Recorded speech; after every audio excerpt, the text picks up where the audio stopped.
नमस्कार मित्रांनो, मी आज माझं नाव नाही सांगणार काय आहे, मी भैयाचं नाव सांगणार आहे. भैयाचं नाव आहे दिलीपजी जाधव आणि दिलीपजी जाधव हे विशाल कॉर्नरला राहतात. यांचं जालना शहरातील जुना खवा मार्केट इथं चहाचं हॉटेल आहे आणि भैया दिवसभर या चहाच्या केटलीमध्ये चहा वाटप करत असतात.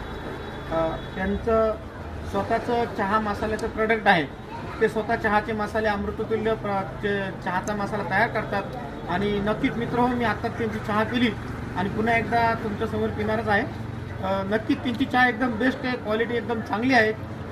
वरती मी तुम्हाला त्यांचा नाव आणि मोबाईल नंबर देत आहे. जालना शहरातील नेहरू रोड असो, सुभाष रोड असो, फुलबाजार असो, अलंकार टॉकीज चौक असो किंवा सिंधी बाजार असो, या एरियामध्ये जर आपल्याला त्यांची चहा जर प्यायची असेल तर या वर दिलेल्या मोबाईल नंबरवर नक्की आपण कॉल करा किंवा यांचा चहाचा मसाला जर आपल्याला पाहिजे असेल तर नक्की कॉल करा.